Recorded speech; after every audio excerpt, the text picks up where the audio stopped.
Hey Grownups, I have something exciting to share with you. There's a brand new kids podcast out now that I think you're going to love. It's called Mysteries About True Histories.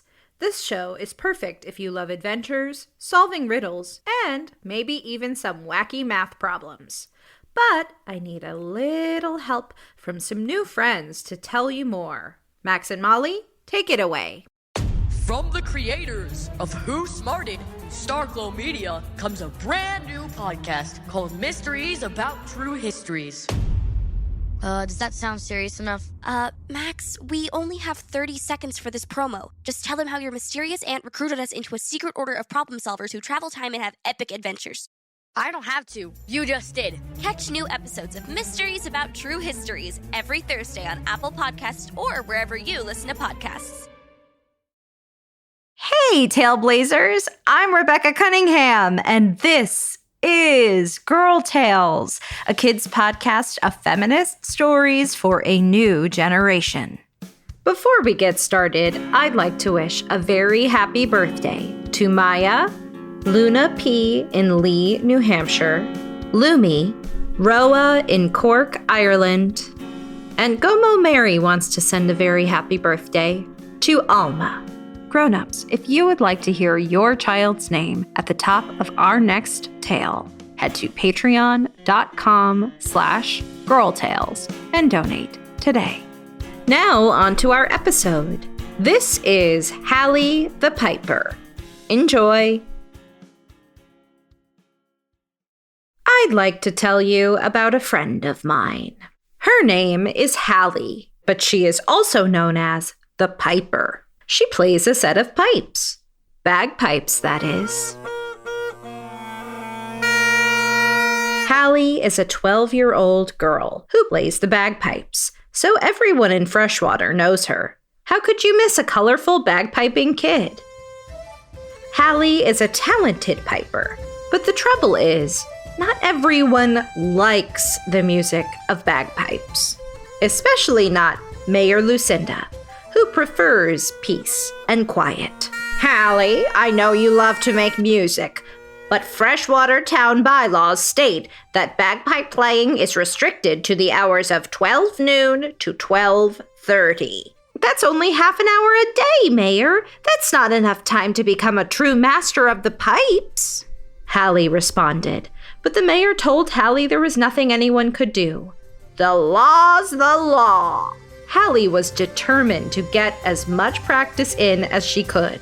So every day from noon to 12:30, she would play her pipes as loud and clear as she could, and Mayor Lucinda would plug her ears and complain. Now, around that same time, Freshwater was having a bit of a rodent problem. People were moving out of the big city and into the town of Freshwater, and where people go, rats follow. To a rat, Freshwater was a perfect town. There was plenty of food to be found, between Farmer McDonald's farm, Akari's bakery, and all the many houses in town. A rat could eat like a queen. The problem was that too many rats were moving into Freshwater too fast. The rat population was out of control. Rats crowded the streets, moved into people's basements, and even took food right out of people's hands. A group of concerned residents brought the rat problem to the mayor, demanding that she take action. Mayor Lucinda decided to create a new law. All rats must leave Freshwater. Rats are vermin who are no longer welcome here. And so the rats would have to leave Freshwater. The same day the mayor made her law, Hallie was practicing her piping in her yard. One particular song had an interesting effect. It seemed to attract rats. As Hallie played, rats came running. First a handful, then a dozen, and soon it seemed like hundreds of rats were gathered around her, listening to her song. Hallie was surprised, but she also grew up in Freshwater, so she was used to magical surprises. In Freshwater, talking animals are no big deal, so Hallie decided to find out if the rats could talk. rats. How are you? One rat scurried forward and started to speak. We're all right, I suppose. Although the mayor has just told us we have to leave town. The rest of the rats grumbled. It's not fair. Yeah. Hallie, the bagpiping 12-year-old girl, agreed with the rats. Why should they have to leave just because the mayor said so? But the mayor had passed a new law, and the law's the law. Sadly, it seemed like the rats would have to leave town. Then, a mama rat spoke up.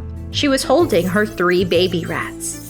I can't leave Freshwater. My babies are too small, you see. What will happen to us? That was the moment Hallie realized something had to be done to help the rats. The rat who had come forward spoke again. We just want to live peacefully with everyone else in Freshwater. We don't want any trouble. I'm Squeak, by the way. Hallie reached forward to shake Squeak's tiny paw. I'm Hallie. Maybe we can work together to find a way to help you stay. The rats looked at Hallie with hope in their eyes. But how could they change the mayor's mind, the hearts of the people of Freshwater, and the new law? Hallie had an idea. If she and the rats could get the attention of Freshwater's residents, maybe they could make their case. And if they convinced the people of Freshwater, and then the people asked the mayor, they might just be able to change the law. But first, Hallie would need some help. She started to play a new song on her bagpipes. All over Freshwater, kids heard Hallie's song. Her piping attracted kids, the way her first song attracted rats, and soon her backyard was full to the brim of rats and kids. Zala was there, along with Jada Henry, Pippa, Hypatia, and Fia. Hallie stopped playing and explained the situation to everyone who had gathered in her yard. The rats have come to Freshwater to find a new home, and they want to live peacefully with us. Rather than send them away, we have to convince the mayor to help them. There must be a way for us all to coexist. Hallie and the kids of Freshwater talked with the rats about every solution under the sun. The rats proposed a rats-only tunnel system under the streets of Freshwater. The kids suggested a skyway with tiny rat tree houses along the roads. The rats offered to create a rat garbage squad to clean the streets, gather food scraps, which could save Freshwater money, and keep it clean. Squeak suggested that they tell the mayor about all their ideas. But how would they get the mayor's attention? Hallie had an idea about that. What about a parade? All the kids of Freshwater, and all the rats too, walking right down the main street directly to the mayor's office. The kids and rats agreed. That was a great plan. They set off together. Hallie wore her most colorful outfit, but even though she carried her pipes, she didn't play them. It wasn't the half hour of the day when she was allowed. The parade still got people's attention because the rats and kids chanted, "Let the rats stay! Rats are welcome! Rats deserve a home!" Some of Freshwater's residents scoffed. They thought, clearly these kids don't understand what a problem the rats are. Hallie noticed some Freshwater grown-ups who just looked confused. We need to get more attention. We need to get louder, Squeak said, looking at Hallie. Hallie looked down at her pipes. But Squeak, it's not legal, Hallie explained. Squeak hopped up onto Hallie's shoulder. Sometimes the law is wrong. Hallie thought about that for a moment. She had heard that there were places with laws that made it illegal to love someone who was the same gender as you, and laws that banned trans kids from playing sports. And long ago, there were even laws that stopped women from voting, and that didn't allow black people to use the same facilities as white people. Maybe Squeak was right. Sometimes the law can be wrong. They were in this parade to change the law to help the rats, after all. And if all those laws were wrong, then Maybe the law that told her to only play the bagpipes for half an hour was also wrong. She wasn't hurting anyone, and it was important to get people out to help save the rats. If Hallie played her pipes, then the whole town would know about the parade. Hallie started playing her bagpipes. Freshwater residents heard the pipes and came to see what was happening. They listened to the kids and the rats. They heard their message and joined the parade. Soon, nearly everyone in Freshwater was marching alongside the rats and kids. In no time at all, the group reached the town square where the mayor had her office. Mayor Lucinda peeked out the window, and her eyes widened. There were hundreds of rats, dozens of kids, and plenty of voting-age residents standing outside her office, chanting and demanding to change the law. One particular resident was playing bagpipe music, which was definitely illegal after 12:30 p.m.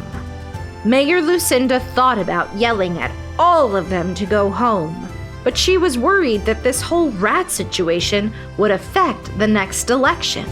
Maybe she should change the law. If this many people were coming to her office to ask her to do something, then she should. But then, what about the Freshwater residents who wanted the rats gone? Mayor Lucinda was in a pickle. She hurried out of her office and out into the town square. All right, enough of that racket, the mayor said, and Hallie stopped playing. Hallie explained. Mayor Lucinda, now that we have your attention, we would love to tell you our ideas about how to peacefully live and work alongside the rats. Sorry, Hallie, the law's the law, and I can't change it now. The rats will have to pack up and go, the mayor responded. Then the mama rat spoke up. My babies are too small to travel. What about us? The other rats agreed. Yeah, it's not fair. Hallie and the other kids echoed the rats. And soon the Freshwater residents did too. The mayor realized it was time for her to listen. So that's what she did. The rats and kids presented their ideas, and the mayor listened carefully. She made suggestions, and so did the other grown-ups. And eventually, they were ready to change the law. Attention, citizens of Freshwater. A previous law banishing rats from our town is now being changed. Instead of kicking out the rats, we're gonna build the infrastructure needed to work and live together in harmony. The rats cheered, the kids cheered, and so did all of Freshwater's residents. But the mayor wasn't quite finished. And since we're changing the laws, as a sign of thanks for her hard work on behalf of our new rodent residents and in recognition of her bagpiping skills, Hallie is now permitted to play her pipes any time of day, between 9 a.m. and 7 p.m., of course, on any day she wishes. At that, everyone cheered again. Hallie smiled. Now she could do her favorite thing, playing her pipes, at any reasonable time of day. The laws were changed for her and her new friends, and the town of Freshwater echoed with the happy sounds of Hallie the Piper.